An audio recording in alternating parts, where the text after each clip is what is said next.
Welcome to Self-Directed. We are your hosts, Cecilia and Jesper Conrad. And now it's time to welcome this week's guest. Rohit, please first your last name so I don't say it's stupid.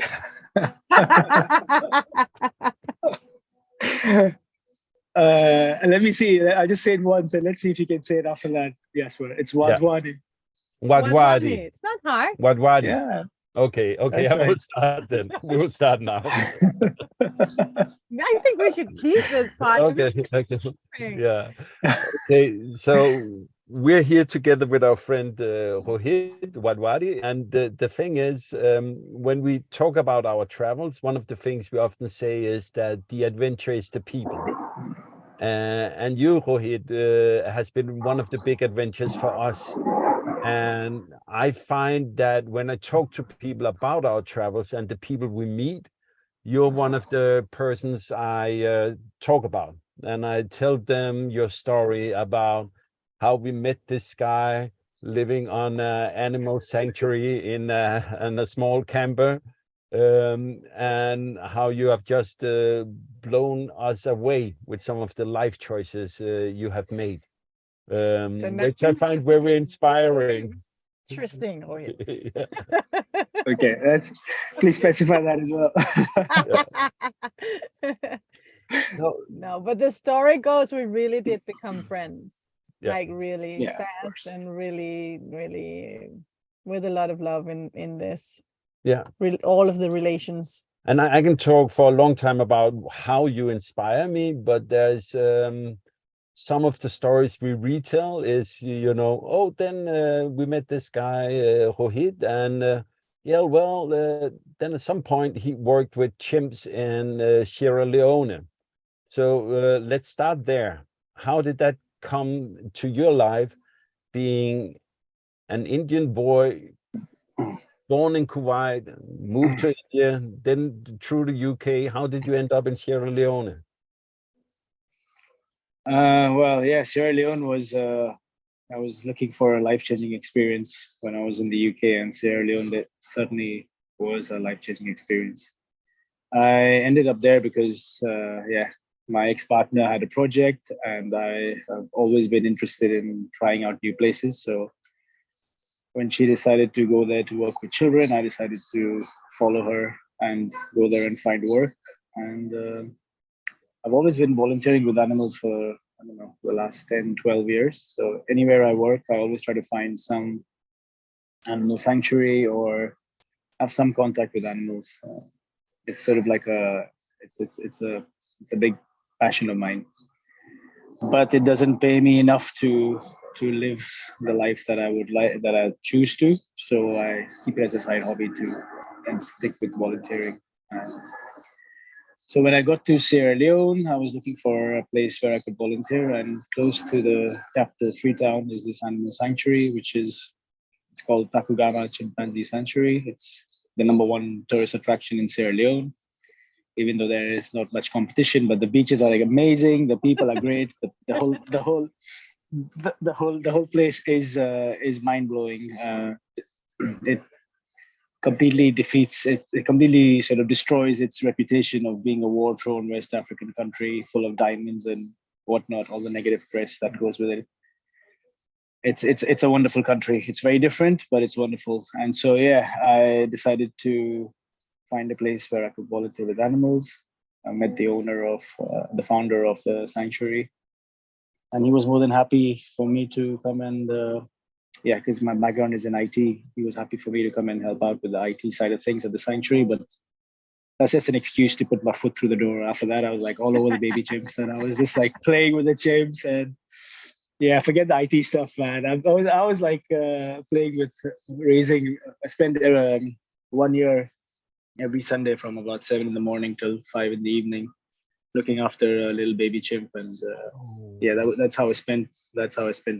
Spent my Sundays for a year and watched that chimp grow. So I don't know what IT stuff I did there, but chimp stuff was great.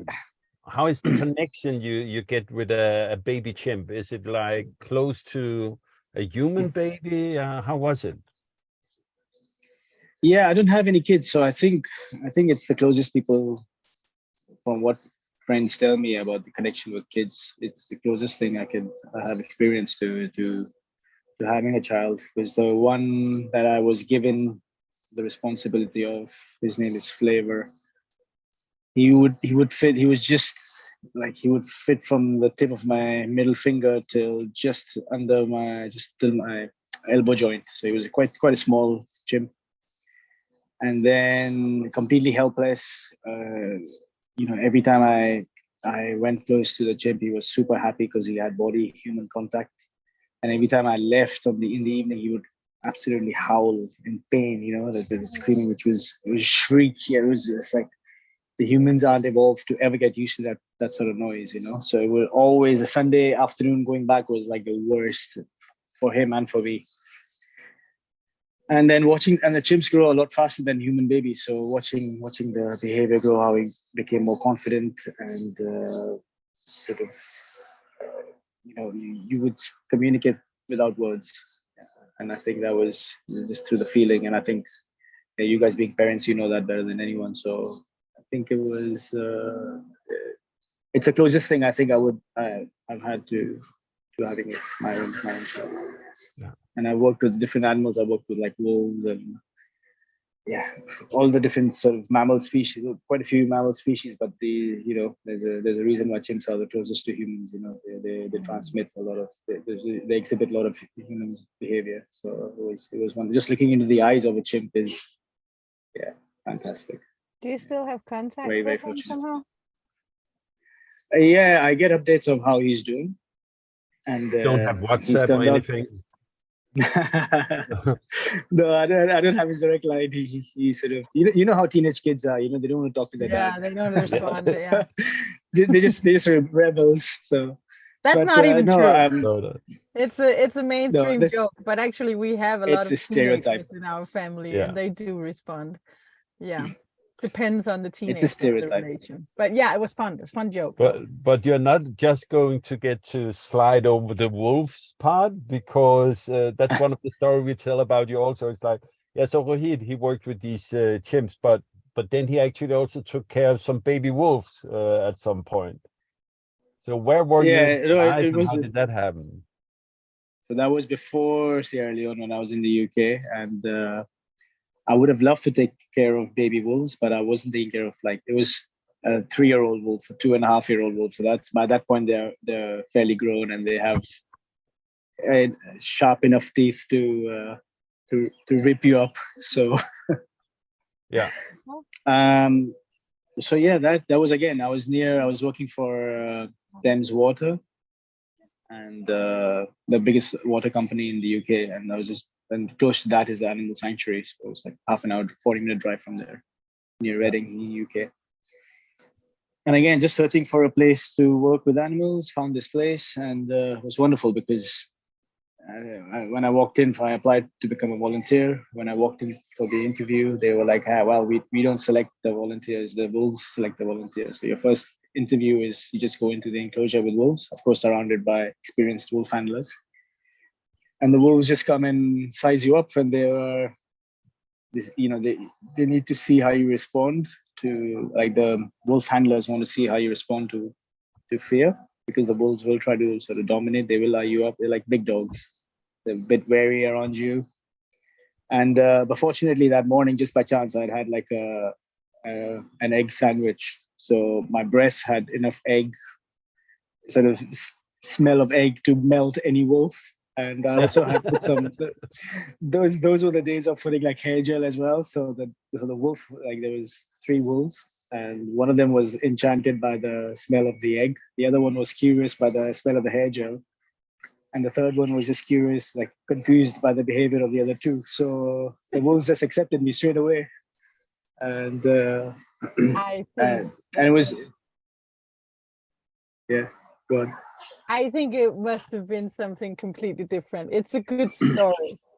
I think the wolves just like you because you're very likable. Well, I think. You truly think it was the egg sandwich? Well, I mean, I think like one of them was like close to my mouth. The other one was like close to my head. I mean, there was 2 close to my head because the first experience I ever had was like a wolf mouth. like wrap around my head. And I was just like, I was looking at this senior wolf handlers, right? I was like, this isn't normal, you know? But they're like, no, it's okay. The body language, the tail of the wolf, and the body language is like, he wants to play with you. He's like approaching you to be friendly. And I was like, wow, this is a friendly approach. So I mean, I didn't panic at the time. There was something, you know, like I like to think I'm quite intuitive, like to believe that I'm quite sort of, sometimes I'm quite connected with my intuition. So my intuition was just like, just be strong, just be okay, just stand straight, and you're fine, you know. And I think that was partly also what the wolves, the wolf handlers saw, that, you know, he's not someone who can be easily dominated or intimidated, because the wolf, they always have, like in the families, they have the ranking system. They always try to one up each other, the males. So that was important as well, as a wolf handler, not to be sort of to put a wolf back in its place, even though it's got sharp teeth and whatever. So I think that was part of the thing as well. But the egg sandwich for sure helped, for sure. Okay. Well, I'll note that if I ever need to apply for a wolf handler job. Egg sandwich. Yeah. but some sort of meat in your pocket. Yeah. But how did it start, Rohit? I asked you about that once, and you told about your childhood, where you had a kid in the school that needed help and special care, that was from back then. Yeah, I don't know. I think as a child, I was always interested in. I always followed. Something that satisfied me the most was, I don't know, offering something to others as well, with like sincerely, you know, not helping someone just for the sake of it, but enjoyed helping. I think it was my upbringing as well. Like my parents are very open people. We always had guests around, and I always enjoyed how much I always noted how much they enjoyed hosting, you know. For them, I think that's like my grandmother as well, you know. The more I learn about my family, my grandfathers and stuff, I was quite lucky to be brought up in a family where giving was considered a form of pure joy. True happiness was when you sincerely just open your doors, and no matter who it is, they're welcome in. So I think when I became a little bit, and then when I went to school, it was the same thing. You know, you sometimes reflect things from home, and there was a very strong presence of giving in my family, and I was doing that in school. And I sat next to this guy who was the only special needs guy in school, and I thought initially I was a bully in school, right? I was bullying kids at one stage, so I was bullying this guy as well. And then the teacher said to me, "Hey, this is not on. This is true. You can play around." I wasn't a bully in the case of like I would beat people up or something, but I would certainly exert some sort of dominance, and within limits, you know. Everybody would say that, I guess. But the teacher said to me that, look, this guy's, this guy you have to take care of. And then I don't know what clicked in me, and I sat next to him in class for 3 months, and I saw that he really needed some help. And from that day on, for 3 years, I was with him in every class. And even when I didn't want to sit with him, if I changed my seat, he would start crying, because he was just like, no, I want to be next to Rohit, because it helps me, you know. So sometimes it was like, I want to sit next to some hot girl, you know, but I couldn't. And even if I did for some time, I would feel like, no, I want to be next to Ruchit, his name. So I wonder where he is now. When I went back to India this time, I was trying to find if I could reconnect with him somehow. So, anyway, so that's the story. So that's how it started, I think. And and then at home, it's always, giving is the best form of staying content and smiling. It's one of the very few times I've seen like my entire family beaming smiles and joy pouring out of their hearts, is when all of them are giving. So very lucky to be born into such a family. That's very fascinating, actually. It reminds me of we in our life, we just met up with a Danish young couple who was biking from the south part of Sicily to Copenhagen, and we were a little social hungry. So Cecilia arranged that, hey, why don't you come and stay with us? And they cannot be in the van, so we rented an Airbnb. And they was like, hey, can we help? Should we pay somehow? And I said to them, you should not take away the joy of the giver by saying no. You should say yes if people want to help you, and then it's actually a great present to give for the giver. So I like that a lot. What a joy to be raised in. But I think you, my friend, you're the shining light of living a life based on this giving. But you are, some people do volunteer now and then, and they throw a party and they give to charity. But I mean, how I hear your story and how I've lived close to you in several times in Spain, that's what you do. I mean, many people go for the big house and the nice career and the nice car and the stable life, but I see you changing your I don't know, plan all the time. I mean, I hear your nothing, story from many continents and countries and contexts, and it's all about charity and giving and helping and sharing. So in that respect, I don't know. I don't see anything like nothing else seems to satisfy me as much as well. You know, like I've had jobs. I've worked in the oil and gas industry, the evil oil and gas industry, where I've hung out with people who are like, there's one, I don't know if I've mentioned the story to you, but I knew someone, his last name was Ferrari. So he went and bought a Ferrari, you know, so it was that sort of level of wealth, and the people talking about like the 100-pound shirts and you can't spill water on it because it's 100 pounds. It's like, oh, so, you know, I have lived that when I was in my early 20s with the cultural upbringing that I had back in India, where, you know, a lot of emphasis was placed on, rightly so. I mean, it's a developing country. There's lots of poor people. So to get out of poverty, to get some level of comfort, you need money. And so, but I was confusing that a little bit with what really made me happy. I didn't have the balls, maybe, or I didn't have the courage. I don't know if language should. The language is good. Like, but actually, so what changed?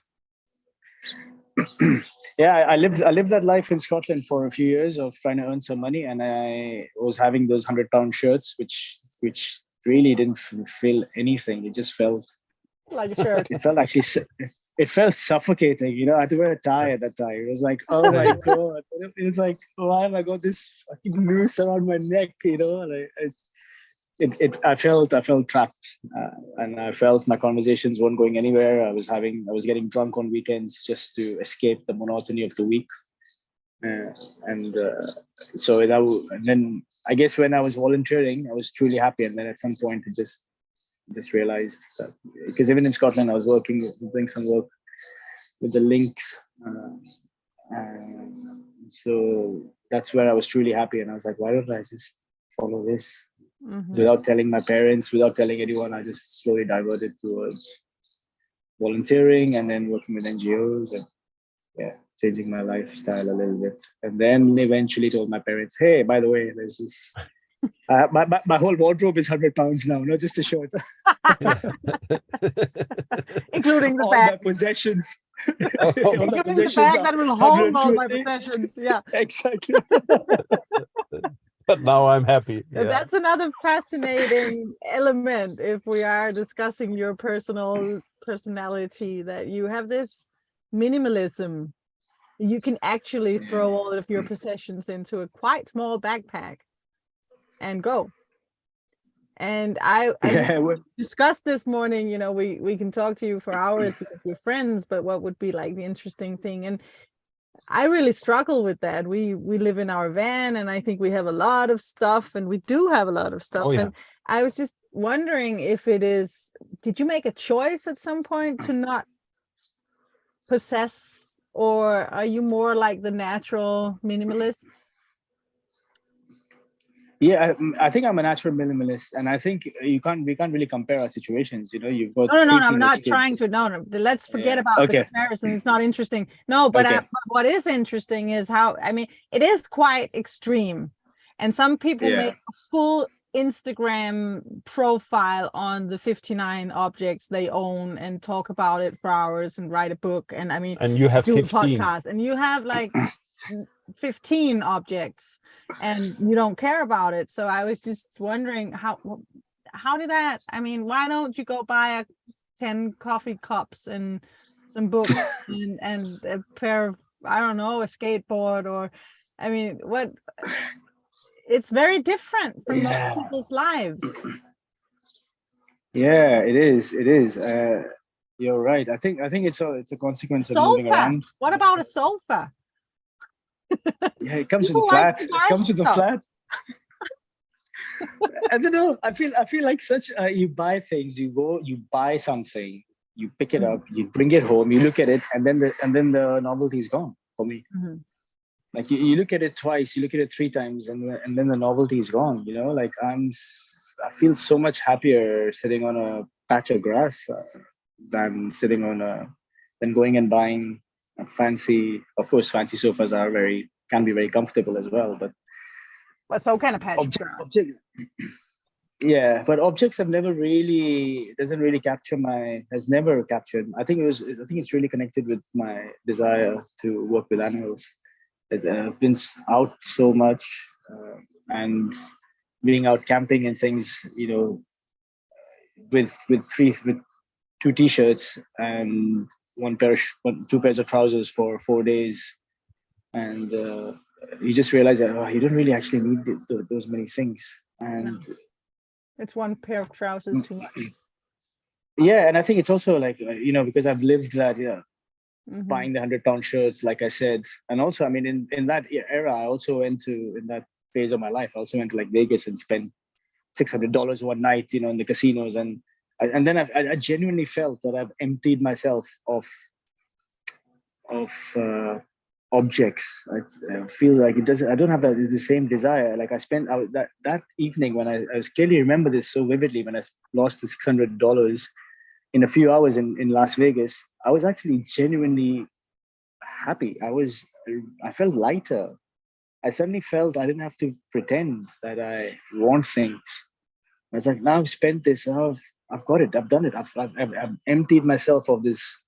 Of course, I have desires, of course, but this desire to have a nice car, or this desire to have a nice whatever. Like I even buy secondhand books. I rarely buy new books, you know. So this shiny object desire has just been. I think I've spent so much in my youth, or not so much, but I've spent enough to empty myself of that desire. And I don't know where it comes from. Maybe being connected to nature from an early age, and also when you're growing up in India, you see that subconsciously you see the difference. The poverty is in front of your eyes.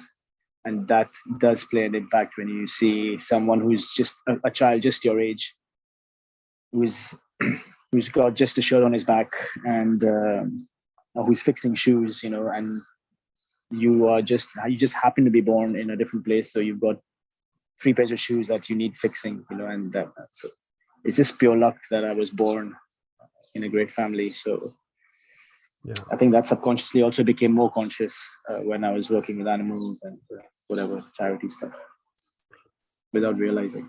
Yeah, that's one thing that have fascinated me a lot with you, Rohit, and I know from your end it feels like a love fest for Rohit. I hope you will enjoy it, but it's for me also to say thank you for all the inspiration as having you as a friend. I remember one day we met and you was like, no, I think I will quit my job. And I was like, but you work this awesome job for MSF, Medical Sans Frontiers. And it's like, yeah, but I don't feel like working this summer. It's like, well, no, I would rather hang out on the beach or go to the mountains. And for me, that was just like, what? Can you actually just not wanting to work? Because I come from a place where I've been, even before having a family and being responsible for all these kids and being the breadwinner and stuff, I come from a place where, but you need a job, you need to go to work, and that's what you do in life.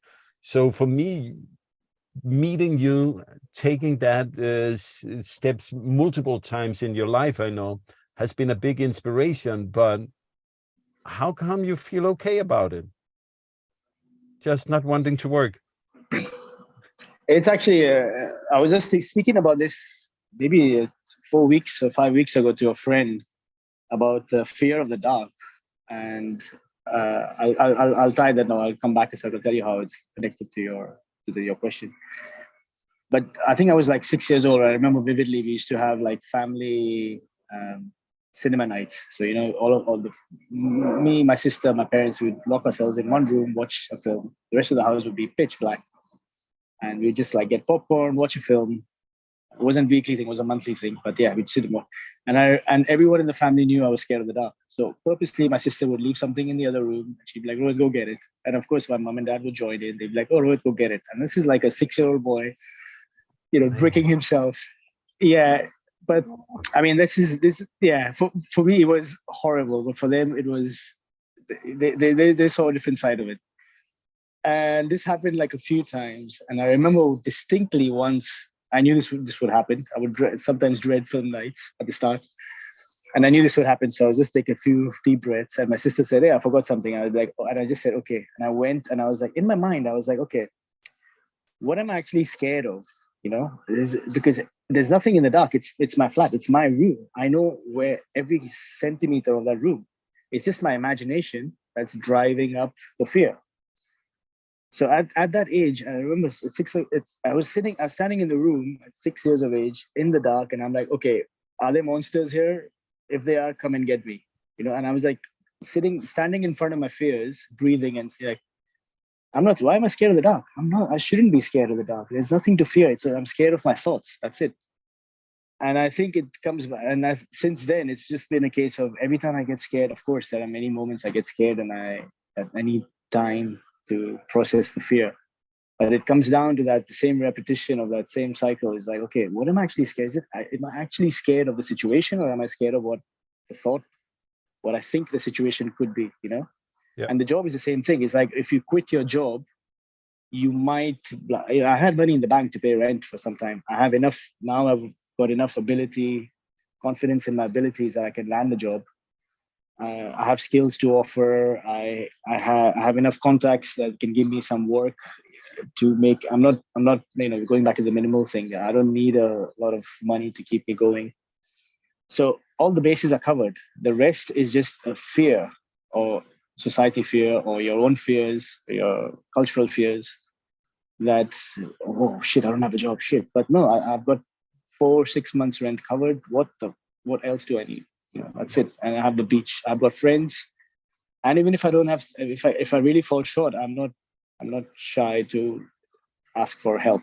You know, it's okay. I help people. People help me. I have friends like you guys with hearts that are enormous, that I know that I can call any time of the day and night for any emergency, and I know you'll do your best. So what is there to fear? You know, and I think I've done that so many, like, quit jobs so many times, changed jobs so many times, that whole job thing doesn't hold any fear anymore.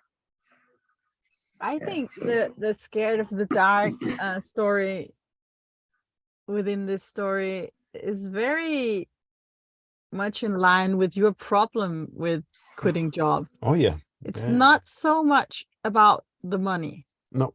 It's more the darkness, but if I don't have a job to do, then what am I doing, and who am I, and can I, what's the purpose of it all? I think it's just as much your question about the quitting job thing is not just how do you trust in life, or did you have enough money in the bank to do it? It's also the idea of not working is like your idea of the dark for him. I'm not working, but for you, it's like kind of a darkness for you, how to not work. And that's where I admire you so much, Rohit, that you, to me, seems like a person who know who he is and don't need a job to be who you are. Where I have been schooled inside the going to work, and it's part of me have in the earlier years, now it has changed, but I built part of my self-esteem on the jobs I had. And when we then pulled the plug and started traveling, there's a reason it was a big red bus that looked good on pictures, so I could like show it to people or have it on a small card. It's like, hey, see what I have, to kind of to help me build up my self-esteem, which is on some weird levels somehow low, but on the same time, I'm like also getting used to just being who I am. Very happy watching the flowers, feeding animals if I meet them, and doing my morning yoga, and being a father, and not having a career anymore is being more and more freeing. And seeing you taking these, it's to you shocking steps. It was shocking steps in the start, but you kept doing it. It's like, no, yeah, I worked for 4 months, but then I felt like not working for some time, and I'm at that state now. I'm like, I feel like not working for some time. So thank you for that, man. Yeah, I mean, I think you. What's that? Sorry. Oh, no, it it's was just the the fly. Now it's That was the attacking fly. Jesper's face. This is Okay. one fly, and it's Yeah. really distracting. Sorry. Yeah. No. Where are you guys? Like, tell me a little bit about you guys. I know this is whatever, but no, I want to know a bit about you guys. So where are you? What happened in this, Sicily? well, we're not in Italy. It's in Sicily anymore. No. We spent 11 weeks in Sicily, and we drove to the mainland. Italy, 2 to 3, 5 days ago. 5 days ago, maybe. Yeah. A few days ago we crossed the countries. We drove from west to east. It was raining on the west side, and then there was snow, and then it was a lot of down. It was very interesting. but now we're in, I don't even know where we are. no, but to it's be honest. we needed Amazing. Airbnb for some days, and we can watch the mountains, and it's nice. It's somewhere on, what's the name? Calf. The Calf.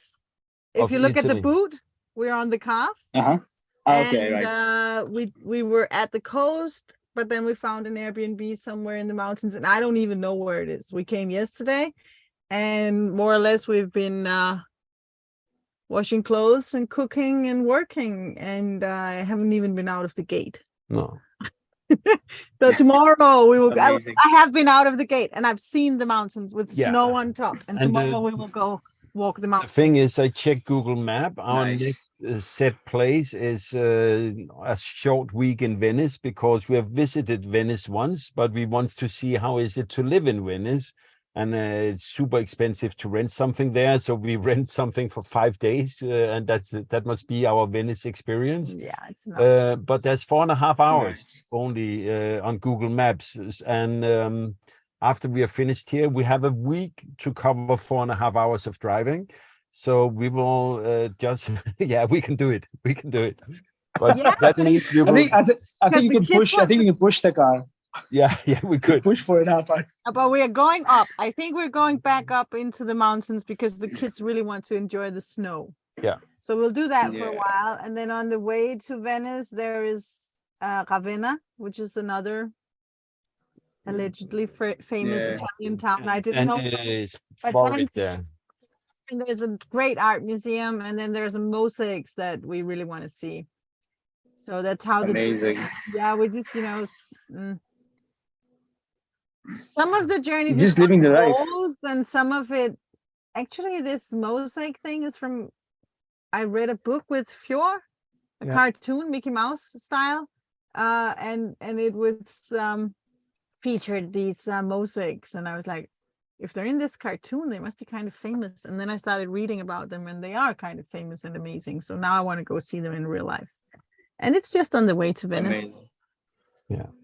Yeah. So that's. I mean, you're talking about like, oh, what the things I've done about, to inspire you guys, or the choices I've made. But I mean, what you guys are living is not half bad, is it? Really? No, it's okay. It's okay. happy. It's amazing. But you can It's still amazing. surprise me, Rohit. I remember the last time we were together in person, something slipped out about your time on Malta, and I was like, so wait, he have worked with wolves, he have worked with baby chimps. I know him because he lived in an animal sanctuary where our bus is parked next to it. We have been together watching donkeys being born, and we are both really good friends with Bibo the donkey. But then you're like, oh yeah, that was on Malta as a human shield. So you need to tell that story. Yeah, that was the time I was volunteering for BirdLife Malta. So it was again one of those work sabbaticals that took 6 months off work, and I was volunteering for an organization called BirdLife. So I went to Indonesia, Myanmar, and Malta to work with BirdLife. And I spent 3 months in Malta on the little island, which is a really important migratory stop for birds, both during the summer and winter, sort of the different seasons. So the birds going south on the migration, and then again, Malta is a stopping point, and again going up north to Europe as well. So they stop there for food and water or whatever, like to recharge. So, and Malta is very small, and Malta is culturally, you suppose, like the traditional men will always say you need to have a wife, a house, and a bird in a cage. That's how it completes a man in Malta. This is, of course, I don't know if it's true. This was translated, so if there's any Maltese people listening, I don't know if it's true, but this is the information I was given. So, that being said, there's a lot of hunting going on in Malta, and BirdLife has this agenda of protecting, like, the birds migrate safely. There's a big business of migratory bird species. So yeah, you stuff them up and you sell them for a lot of money. So anytime there will be some wanted bird, and I think there are some birds which storks or eagles which have a set price, but then again by the season there are some birds which have more value. So you'd have a bunch of hunters coming out. Well, a lot of hunters. They would come out either for trophy hunting for themselves as a sport, or for trading. And our job really was, you can't. So sometimes when the birds at night want to take a break and they land somewhere, we would, as volunteers for BirdLife, just stay close to that spot till the morning, so the birds could fly safely, the birds could sleep safely. And it was kind of so funny because it's such a crazy way of trying to protect birds. You have like these cars of volunteers looking at the birds flying, and they're like, oh, it looks like they're going to land there, and you'll have like 7 cars going in that direction, and then the birds will obviously fly somewhere else, and then you'd have you're buzzing around the city, and then the birds land, and then you sort of come out of the cars and you're with the binoculars looking at the birds the whole time, and looking if around the birds as well, where the hunters could be, and if you hear a gunshot, then and if one bird dies, they're like, oh my god, what the hell is going on? It just seems like very Born Identity, sort of catching the bad guy, But you were literally standing as human shields also in front of. But then so there's also lots of cliffs in Malta, many cliff birds, and so they breed there as well. So to protect the birds, to protect the young ones. I don't know if you can hear that in the background. But anyway, I'm outside. So you would have you have to literally be on the cliff front where the birds have laid their eggs, or the young ones are going to hatch, or the young ones are going to take off, and just be there. And if the hunters usually would go for the mom or the dad or whatever, like try to catch the adult. But you have to be there and just be like, no, if you want to get to the bird, you have to sort of almost not go through me, but you have to puff your chest out a little bit and have a verbal disagreement, and then because of sheer numbers, and of course there's a law as well that you can't hunt birds, and you have to call the police, and till all that happened, all that sorted out, you had to be there. So that was like the human shield aspect of it, and you have to be prepared for fist fight. Yeah, but what if besides, thank you for saving the birds as well, Rohit. What I find really interesting is, all of the birds, all of them. Everything. Every time you see a bird in the sky, and the chimps. That's right. every time you see one of Rohit. those, yeah, you can donate 1 pence to my fund. Yeah. Every No, time you see one. but Rohit, what I really loved also about that story is you kind of slipped it out, which is this. Well, then I took 6 months off to go help this organization. So before that, Yeah. you had been in a job. And what Yes. made you want to just quit working and say, oh, this organization, it sounds like they need some help. I will go there. Yeah, I think when I was younger, I was not picky. The only thing that bothered me was seeing new places. So I would work for anyone for any amount of money. I mean, the bare minimum, as long as I got to see new places. And I was in Scotland working for an organization that I was contracted out to Shell, the big oil giant. So I was sitting in the Yeah. Shell office, overlooking sort of Aberdeen, the northeast of Scotland, thinking like, yeah, this is doesn't feel right. It doesn't feel right. I'm being here. I want to travel. I'm not really traveling. And yeah, we spoke about my desire for help, like working with NGOs and animals and stuff. So I contacted this organization, and I said, look, I'm this IT guy. Anywhere you have like IT problems, I'll just dedicate myself 6 months for free to wherever you want to send me. I don't know what I can offer, if at all, if anything. But a couple of cold emails and a couple of sort of friends of friends, a few conversations later, I was like, yeah, you don't have to pay me. You just have to give me accommodation. That's it. And don't even pay for my flights. Just give me food and accommodation. And if you give me spending money, great, but nothing else needed, just a shelter and food. Because that's really the biggest expense in any place. So the rest you can, once you get there, you sort of find your way through. Mhm. In my experience. So yeah, they contacted me. They said, "Oh, there's a need in Malta, so we'll take you. You can go there, but it's an internship. You can stay in this place, and we'll give you some spending money." And that spending money was more than enough. And then they were like, "You could go. Can you go to Indonesia and Myanmar?" I was like, "For sure." Yeah. So that spending money was enough to take me to Indonesia. I worked there for about 6 weeks in Bandung, the island of Java, close to Jakarta, 4 hours and something. And then on the border with Myanmar, so there was a project with WWF looking at some GIS stuff. I didn't see any animals there. It was mainly office-based, but it was working in an office in Myanmar, which was quite good. On weekends, I could get out and see the place. Got all my got all the check boxes done. New place, conservation, freedom.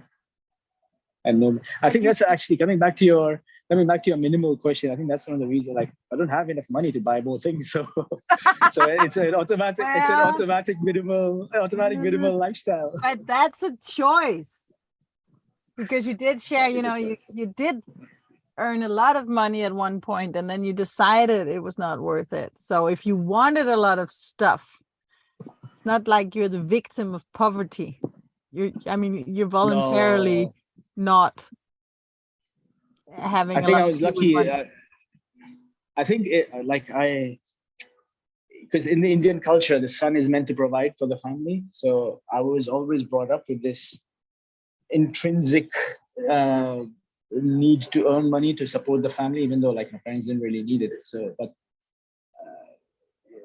but I have this thing like I had this money, I don't like it, but I have to earn it, And then as soon as I got the opportunity, that I've earned enough to make sure that my parents are supported or whatever, and it was a case of I don't want this. So it also bore from this dislike of money because of my upbringing. That when I got the chance not to give it up, it was easier to do it. Mm. I think you truly have the anything to get out there. Yeah, for sure. Gene. Yeah. I talked to a guy in Sicily. I met a guy who lived on a boat, and he said, it's kind of crazy I live on a boat. And then I said, well, it's kind of crazy I live in a van. It's not like it feels crazy to me. And he said, yeah, anything to get out there, right? And I thought about it. Anything to get out there. Maybe not anything, but a lot.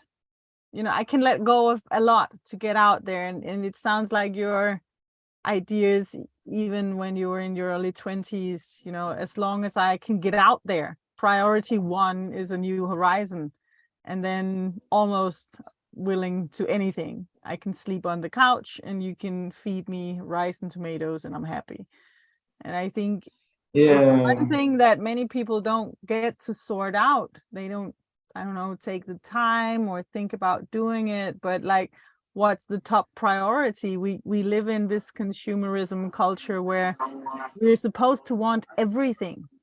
And if we decide, but there is truly only like one or two things that make me happy and that I really, really want and need to feel fulfilled in my life, it could seem like some kind of, I don't know, that as if there was something wrong with us, or like the whole culture, everything, the movies and even the modern literature and the whole idea of the modern life is to have everything.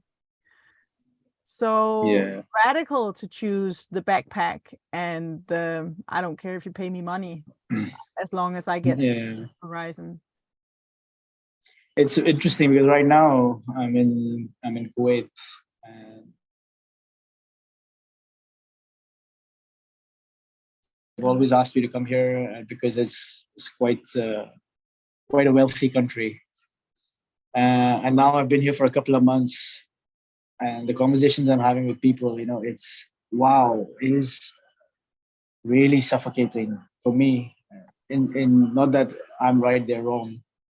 They have a different way, such a different outlook, and they are so sort of, because I'm asking people, what is there to do here? Where can I go to hear some live music? And they're like, live music? What are you talking about? There's only malls here. And I'm like, yeah, but okay, what else? Like, it's a desert, so surely there must be some wildlife. They're like, no, there's nothing you can do. There's like, there are NGOs to help people, and there's only NGOs that by name, there's not really doing too much. Or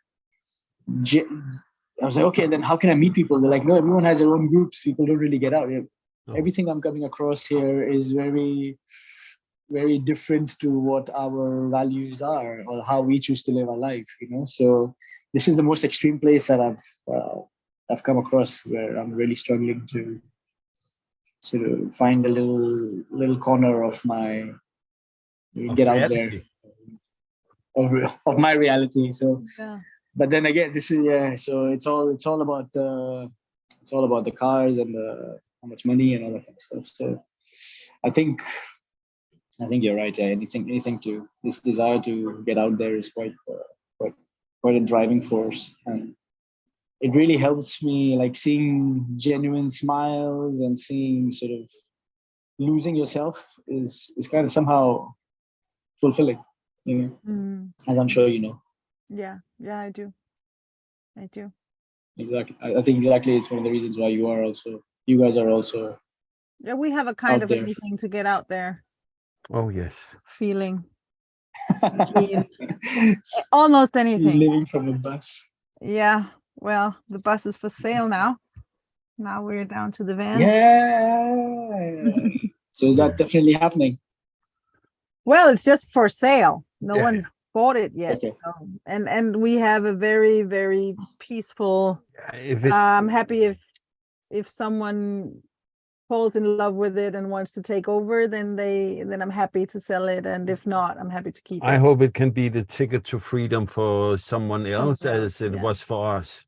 We thought we needed to move a big ass house, 11-meter bus to be where we are, and now we did. We actually needed it. It was part of our journey to get here, and it's been amazing. It's just now we're moving on. One more or less final question before we should round up the love fest for Rohit, and so you were in Sierra Leone. Mutual love. Yeah, you were in Sierra Leone, and then you ended up in northern Spain. So what moved you from one place to another? The reason I left Sierra Leone and the reason I moved to Spain, Barcelona, was because one friend had a spare room and the other friend was from there and had friends, so she could introduce me to some friends. That was the only reason, mainly the only reason. My main driver was I wanted to learn a bit about AI, and I could have gone. My choices were London, Paris, Berlin, Barcelona. These were the hubs at the time when I wanted to learn some AI. And then the Barcelona was the cheapest, best. cheapest, sunniest, and I had a place to stay in Barcelona and some instant friends. And I was like, yeah, that's good enough.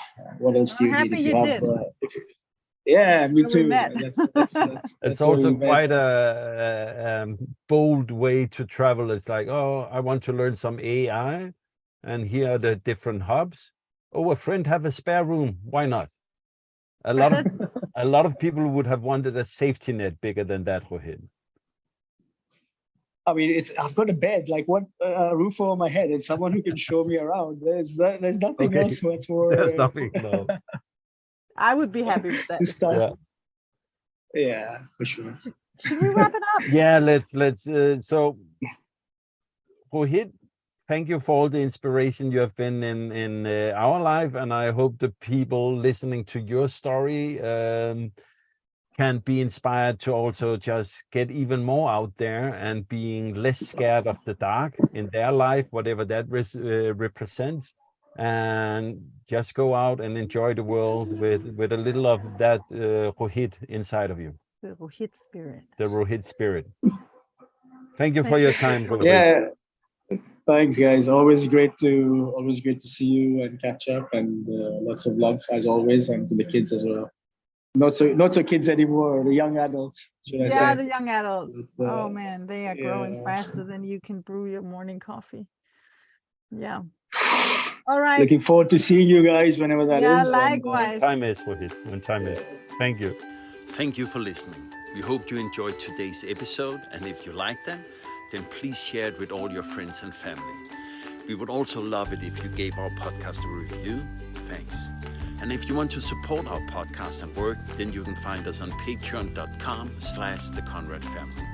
We will continue to travel full time, and if you want to tag along, then please follow us on Facebook and Instagram @theconradfamily. And you can also read more than 100 blog posts on our website, theconrad.family. Until next time, make a wonderful day. Thank you.